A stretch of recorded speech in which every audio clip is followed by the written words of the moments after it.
അപ്പോൾ ഇന്ന് രാവിലെ തന്നെ നല്ല ചിക്കൻ ബിരിയാണി പ്രിപ്പറേഷനിലാണ് ഞാൻ. അപ്പോൾ ഒരു സൈഡിൽ ചിക്കൻ കറി ഗ്രേവിയും മറ്റേ മസാല ഉണ്ടാക്കാനായിട്ട് ഇട്ടിട്ടുണ്ട്. ഇവിടെ തക്കാളി അരിഞ്ഞ് വെച്ചിട്ടുണ്ട്. ഒരു സൈഡിൽ ബിരിയാണി വേവുന്നുണ്ട്. ഇത് ചിക്കൻ ഫ്രൈ ആണ് നമുക്ക് മസാലയ്ക്ക് വേണ്ടിയിട്ടുള്ളത്.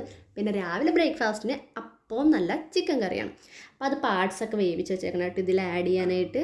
അപ്പോൾ അതേ നമ്മുടെ മസാല റെഡി. ഇച്ചിരി വെള്ളം കൂടിപ്പോയി. പിന്നെ സവാളയൊക്കെ അരിഞ്ഞ് വെച്ചിട്ടുണ്ട്. നമുക്ക് സാലഡിന് എന്തെങ്കിലും എടുക്കാം. അത് ജീരകം കേട്ടോ സൈഡിലിരിക്കണം, വേറെ ഒന്നുമല്ല. പിന്നെ ഇതാണ് നമ്മുടെ ടേസ്റ്റി ആയിട്ടുള്ള എൻ്റെ ബിരിയാണി. ഞാൻ നല്ലോണം കുക്ക് ചെയ്യും കേട്ടോ. അതെന്നെ അറിയാവുന്ന ആരോട് ചോദിച്ചാലും പറയും. ഞാൻ ഉണ്ടാക്കണ എല്ലാത്തിനും ഭയങ്കര ടേസ്റ്റാണ്. ഞാൻ തള്ളണയൊന്നുമല്ല, കാര്യമാണ്. എന്നോട് കുറേ പേര് റെസിപ്പീസ് എൻ്റെ ചിക്കൻ ഫ്രൈഡ് റെസിപ്പിയൊക്കെ ചോദിച്ചിട്ടുണ്ട്. പിന്നെ രാവിലത്തെ ബ്രേക്ക്ഫാസ്റ്റ് കഴിക്കുകയാണ് അപ്പം ചിക്കൻ കറിയും. പിന്നെ ഉച്ചയ്ക്ക് നല്ല ചൂട് ബിരിയാണി സാലഡൊക്കെയാണ് കഴിക്കുക.